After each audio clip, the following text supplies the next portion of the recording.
Gentlemen, today I'm going to talk about the neurochemistry of alcoholism and addiction.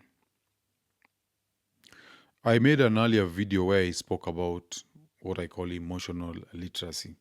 One thing you'll see about Unplugged, and the thing that I really emphasize on is that knowledge is really, really important if you want to be a sovereign being. You need to understand yourself, you need to understand society, you need to understand money, you need to understand female nature, and this is going to help you navigate life and relationships and be able to maximize your own potential. So when it comes to alcoholism and drug abuse or substance abuse, there are basically three things. The first one is emotional literacy, and when you talk about emotional literacy, you need to understand emotions: pain, guilt, shame, anxiety, anger. You need to understand how these emotions can impact on your psyche and even become detrimental to your mental health, and how they manifest themselves in your mind. And when I talk about the mind, I'm talking about the Jungian mind. I'm talking about the shadow, which hides the parts of the self that you are afraid of or you are ashamed of, that you have exiled from your ego or from your personality. You're looking at the personal unconscious and the collective unconscious. Those are things you need to understand. So that is first. Then secondly, you need to understand how these emotions are going to lead you to become an alcoholic, or rather become someone who finds pleasure in sedation or in numbing yourself. Okay? Because remember, alcoholism is not about pleasure. People normally think mtu amependa raha, amependa pombe. It's not the case. These are people who are trying to mask their pain. Okay? That's the second thing you need to understand. Then the third thing you need to understand is, how does drinking alcohol become addiction? And today that's what I'm going to look at. I'm going to delve into the neurochemistry or the neuroscience of addiction.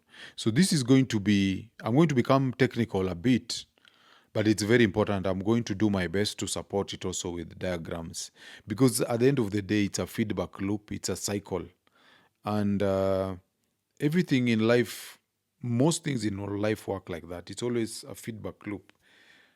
It's a causal relationship. You do this, you get this. You do this, you get that. And the way our systems are wired, just like when you're looking at something like insulin, we talk about insulin resistance. How do you get it? When you keep taking food all the time, or high caloric food, and then your pancreas has to keep releasing insulin. There's at some point the pancreas is going to stop doing that. Okay. The same applies even to people who use exogenous testosterone and things like that. So, without further ado, let's look at how emotional wounds rewire the brain and create dependence. So, to begin with, we are going to note and remember that men who cannot face their pain eventually drink it.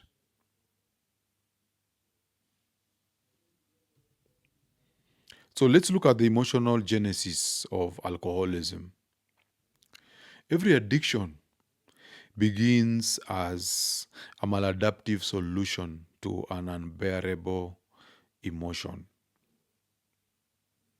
So when pain, rooted in shame, and shame is the sense of unworthiness, or if it's rooted in guilt, which is a sense of failure, or rooted in trauma, which is an experience that is too overwhelming for the nervous system to process, then it remains unresolved and the mind searches for escape. That is what happens. So this pain can be rooted in shame or guilt or trauma. And if it remains an unresolved pain, the mind searches for an escape. So the mind is just like, they're like feelers, tentacles, just looking for an escape. And then they're going to latch onto something. It could be alcohol, it could be some form of dysfunction. It's seeking an outlet. Gentlemen, if you're enjoying this video, take a quick moment to like, subscribe, and share. When you subscribe, you'll always get notified when I drop new content. And when you like and share, you help this channel to grow, and more importantly, you help other men to discover the tools that they need to level up. Remember, when one man rises, we all rise. Now let's get back to the video.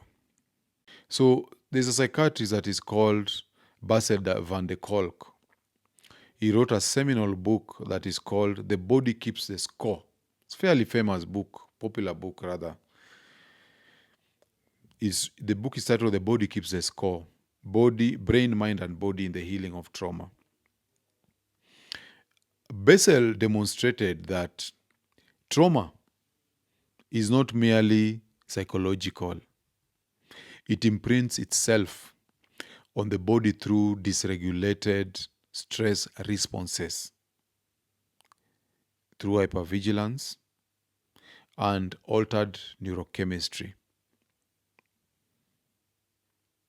I'll repeat that. So he said that trauma is not merely psychological, but it actually imprints itself on the body through dysregulated stress responses, hypervigilance, and altered neurochemistry. So unprocessed trauma keeps the body in a state of alert long after the danger has passed. Sometimes they call this PTSD. So to escape this internal chaos, many turn to alcohol, which is a socially sanctioned sedative that works fast and asks for nothing. The National Institute on Alcohol Abuse and Alcoholism reports that 27.9 million Americans aged 12 and older, and this is roughly 9.7% of the population, they currently live with alcohol use disorder, AUD. 9.7% of the American population live with alcohol use disorder. And this is defined as the chronic, compulsive drinking despite negative consequences. And men are significantly more likely than women to engage in heavy drinking, partly because of societal conditioning, okay, which discourages emotional expression and therapy seeking. Chauvinism, as they call it, or mainly it's chauvinism, where you want to be the tough guy, you don't go for therapy. That is one reason, okay? But of course, it depends on how you are acculturated. It may or may not be chauvinism. So let's look at how alcohol hijacks the brain and the chemistry of relief. So alcohol or ethanol, it acts on multiple neurotransmitter systems, altering the very circuitry that governs anxiety, reward, and motivation. We will start by looking at the brain's brake pedal. There's something that is like a brake pedal in the brain, and it is called GABA. GABA is an acronym for gamma aminobutyric acid. Gamma aminobutyric acid. And this is basically the primary inhibitory neurotransmitter in the central nervous system. What the GABA does is that it slows neuronal activity and induces calm. We take a lot of things for granted. You see, for example, if someone scares you, frightens you, okay, just boom, and then you get frightened, okay, or you almost get into an accident, and your system is heightened. You experience a heightened state of fear. The GABA system is what reduces you back to calm and normal. Okay? So it works when there's so much adrenaline in your body and anxiety. The amygdala, which is the part of the brain that controls anxiety and fear, when it is activated, it's the GABA system that actually brings you back to calm. In the neurobiology of addiction and neuropsychiatry analysis, there is a neuroscientist called George Cobb. He says that alcohol is a GABA receptor modulator. So what it does is it amplifies the GABA's inhibitory effect, flooding the brain with tranquility. And this is why the first drink feels like relief rather than intoxication. It's a data and over-simulated system. So many guys will tell you that first glass of alcohol, the way it makes them feel good, they say, okay, it feels really, really good.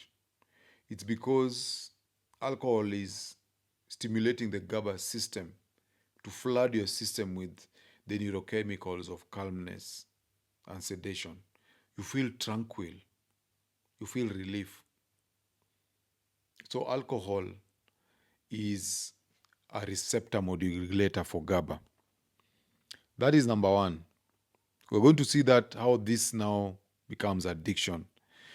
The second part of the brain or the neurochemistry that we want to look at is dopamine, which is our reward circuit. Alcohol also simultaneously boosts dopamine, which is the neurotransmitter responsible for reward anticipation. There's a book called Imaging and the Addicted Human Brain, where a neuroscientist called Dr. Nora Volko, she uses PET analysis. PET stands for positron emission tomography. They do PET scans to show that alcohol increases dopamine release in the mesolimbic pathway. Particularly, and this is another part called VTA, ventral tegmental area, and the nucleus accumbens. We're going to look at this. So, in short, alcohol induces a dopamine spike or the release of dopamine. And this teaches the brain to associate alcohol with relief and social bonding, cementing the behavior through reinforcement learning. You know, when you have dopamine is what also makes you feel motivated. Like when you wake up in the morning, you feel like going to work, you feel like going for a jog, you feel even like taking breakfast. That is still dopamine. Dopamine is what motivates us to do things. And that's why when people who are hooked onto substance abuse or alcohol, when they don't take it, they don't feel like anything. They don't want to do anything. They don't want to eat. They don't want to wake up. They don't want to do anything because they don't have dopamine. They're not feeling motivated. So it's also dopamine that helps us also to do the social bonding. You want to talk to people. Someone becomes talkative because we are gregarious beings. We are social beings. And bonding is a very important part of our survival. So dopamine. The third thing is glutamate, endorphins, and stress hormones. So alcohol suppresses glutamate. And glutamate is the main excitatory transmitters. Excitatory, it's for excitement. Excitatory transmitter deepening the sense of sedation. Okay? So, like when you are anxious, when you're feeling excited, maybe you're afraid that your wife is going to leave you, you are afraid your boss is going to fire you. Okay? That is glutamate working on you. I know about cortisol. We are going to talk about that too, the stress hormone. But glutamate is what causes that excitement. Alcohol suppresses it. That's why some guys, when they are stressed out, they want to take alcohol. So at the same time, while alcohol is doing this, it also triggers the release of endorphins. And endorphins are the brain's natural opioids. They create a fleeting sense of euphoria. Okay? So it suppresses glutamate. It also triggers the release of endorphins. And you feel high. Actually, that's where the feeling of high is coming from. It's a feeling of the endorphins are making you feel that feeling. They're being released. Okay? However, this is where the bad part comes. Of course, the other ones are still bad. We'll come to see how. But the bad part is that as alcohol is doing this, it disrupts the hypothalamic pituitary adrenal axis. This is called the HPA axis. And this is the hormonal system responsible for managing stress via cortisol. I spoke about this in another lecture about testosterone and the adrenal glands and this HPA axis. All these things, there's a feedback loop. Okay? So, initially, alcohol blunts the stress hormone output, creating temporary peace. So, this glutamate and cortisol, alcohol is going to blunt them or block them, and you feel temporary peace. Remember, cortisol is a stress hormone. Over time, though, chronic exposure dysregulates the system, leaving the drinker more anxious, irritable, and vulnerable and sober. So that alcohol basically strips you of your neurochemistry of defense, of calmness, of excitement, of motivation. And if it's stripped off, you're exposed, you feel anxious, you feel afraid, you feel very uncomfortable. So let's look at the brain's descent to dependence. Every chemical shortcut comes with a biological tax. When alcohol use becomes frequent, the brain adapts to maintain internal balance. And this is a process that is called neuroadaptation.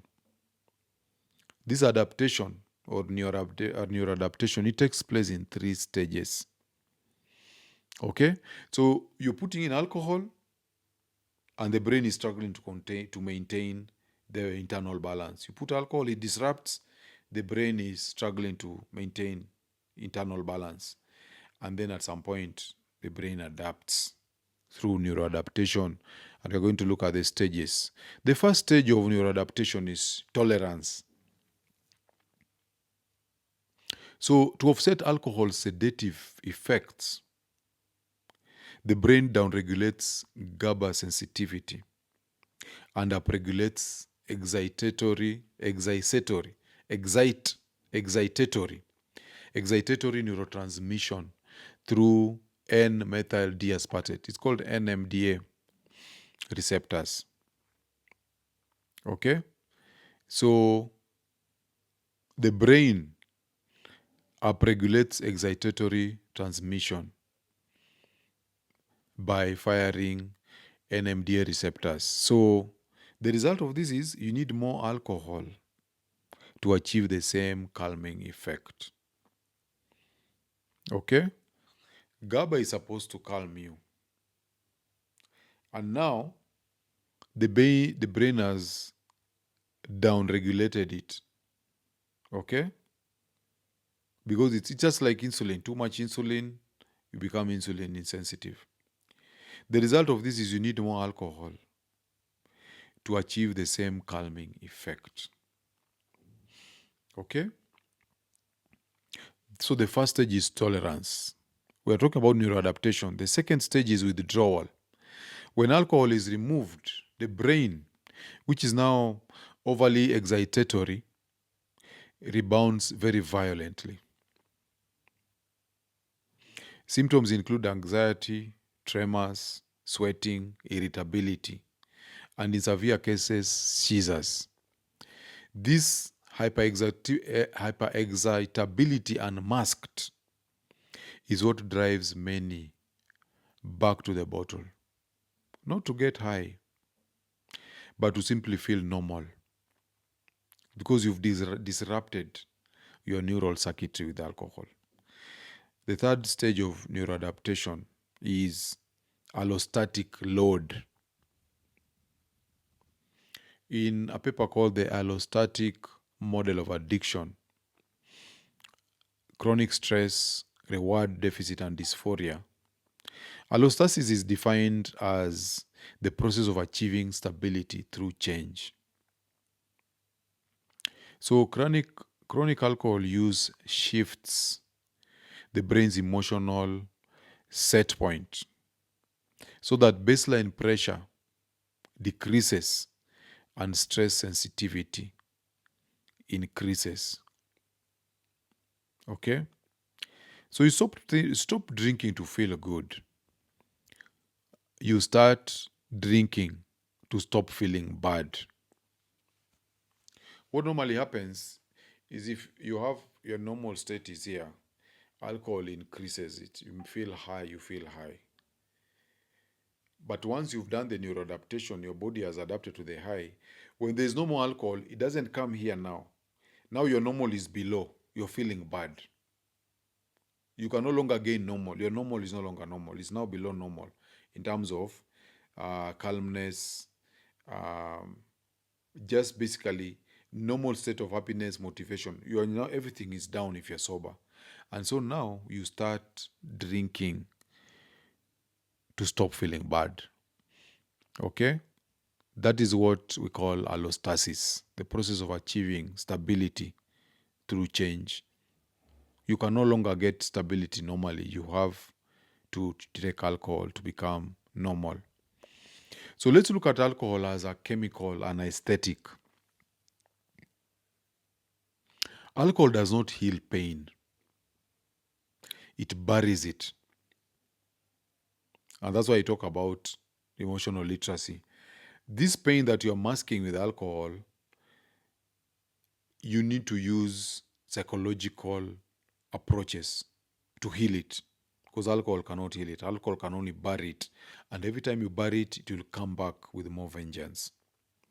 So each episode of intoxication reinforces maladaptive neural circuits, linking distress to chemical relief. According to Dr. Donald Crews et al. In Alcohol and the Brain, Neural Plasticity and Neurodegeneration, chronic alcohol use leads to reduced gray matter volume in the prefrontal cortex. And the prefrontal cortex is the one that is responsible for judgment and self-control. So, chronic alcohol use leads to the reduction of the gray matter volume in prefrontal cortex and the hippocampus, which is responsible for memory. So the man who once drank to silence his demons, he eventually forgets who he is without them. Okay? So alcohol also messes up with your memory, and it also messes up with your judgment. And that's why, of course, you're told don't drink and drive, because your prefrontal cortex is not okay. And that's why you're also told alcohol drinking for people who are below 25 is not good, because your frontal cortex is still developing. You start taking alcohol, it's going to impair the development of your prefrontal cortex. Let's look at gambling, which is also the silent twin of addiction. Alcoholism often walks hand in hand with gambling addiction. And I can tell you, many guys come to me with problems. Since I wrote Unplugged, people come to me with their life problems, marital problems.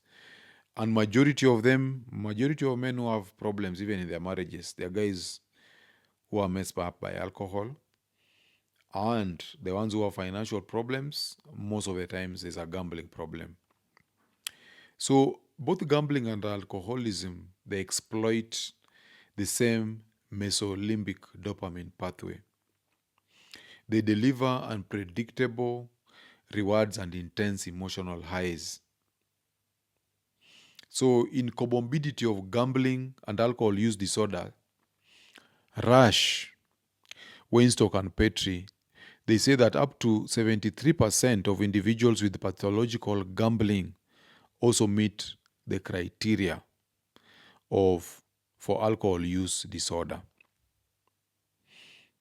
Neuroimaging studies summarized by John E. Grant in Neurobiology of Gambling Disorder, they confirm shared dysfunction in reward circuitry and impulse regulation, especially within the ventromedial prefrontal cortex and anterior cingulate cortex.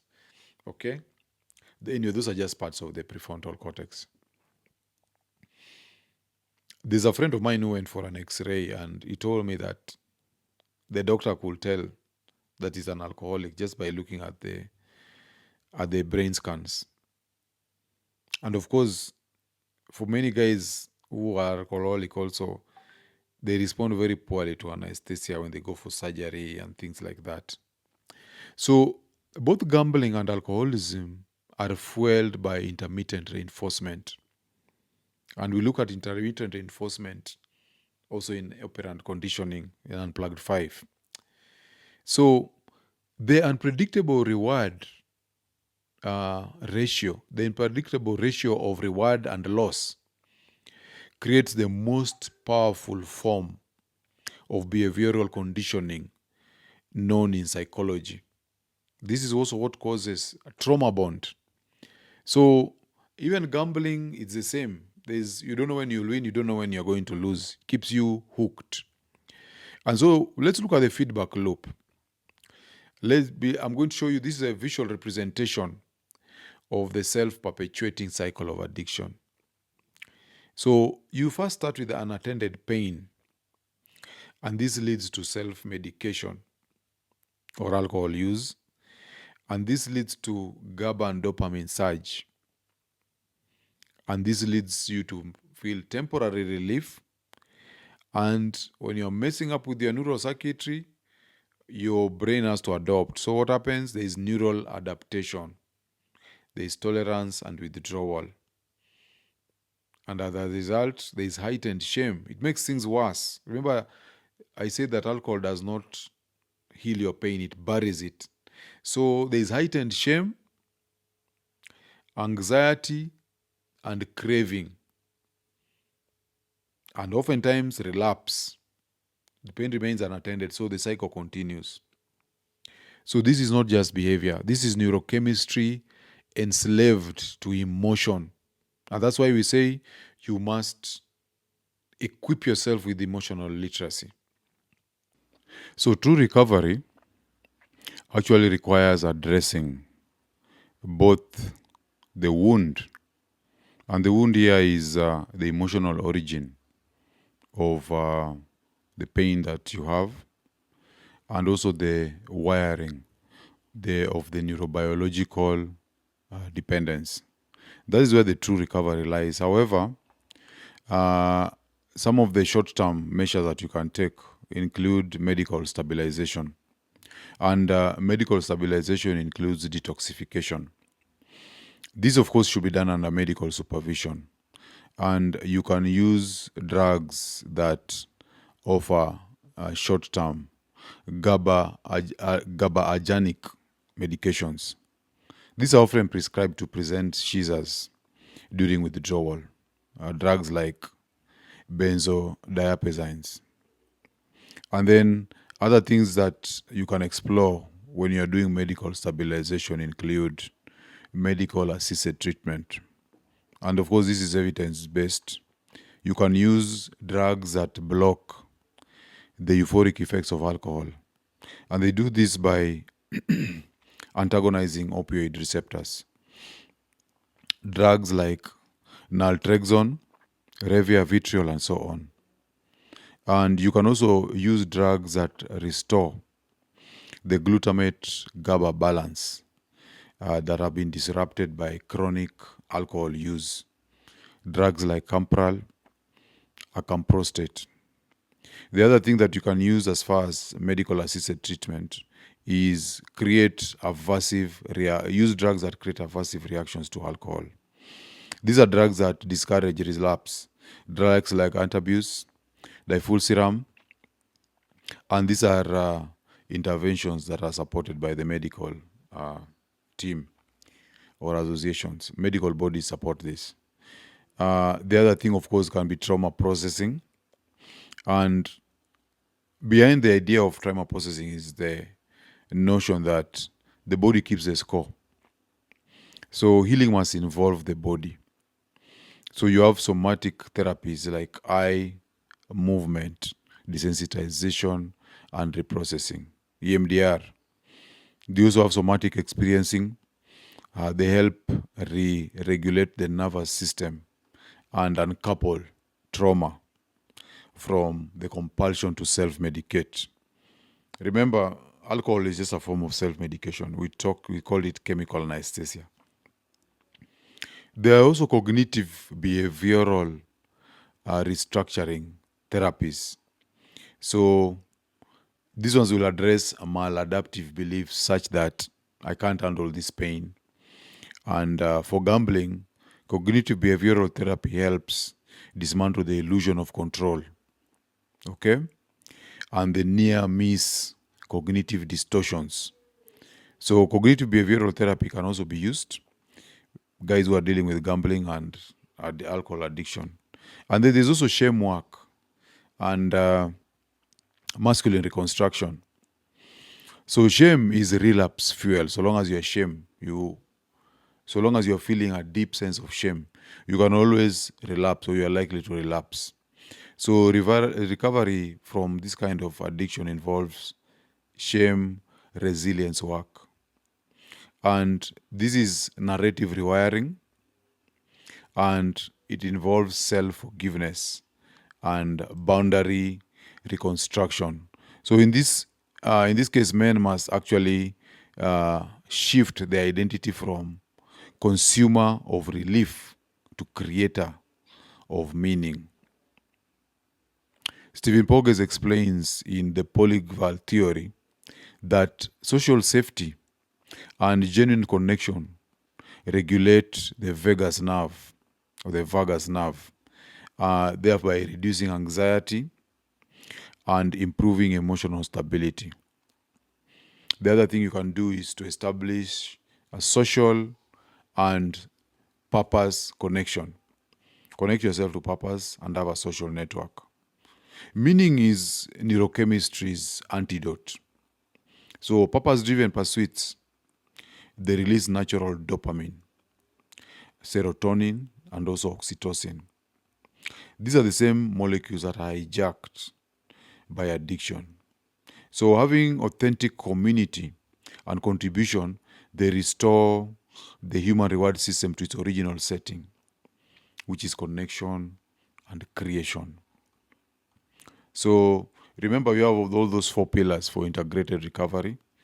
It's better if you have recovery integrates or inculcates 4 pillars. We have biological. I've talked about the drugs that you can use to restore all this hormonal balance, HPA axis, GABA, glutamate balance. You can also have psychological, which involves cognitive behavioral therapy, trauma therapy, mindfulness. And these ones are going to address emotional regulation and cognitive reframing. And then there's also the social one, where you involve peer groups, mentorship, accountability. And these ones are going to deal with oxytocin and serotonin balance. And then lastly, there's a spiritual one where you come up with a purpose, deliver valuable service to the community or to people. And this is going to give you meaning and also do dopamine recalibration. So, gentlemen, alcohol is not a drink. Alcohol is a mirror and it reflects everything you refuse to confront. The modern man must reclaim self-mastery by confronting pain head-on. You cannot outdrink shame. You cannot outgamble trauma. And you cannot medicate your way to meaning. The only way out is through awareness, through healing, and through sovereignty. So tonight or today, I want you to take inventory of your emotional ledger. What pain have you been drinking instead of addressing? What shame have you buried instead of transforming? Choose one wound and face it. Not with a bottle, but with presence. Your freedom begins where your numbness ends. So get unplugged, and I'll see you on the next one.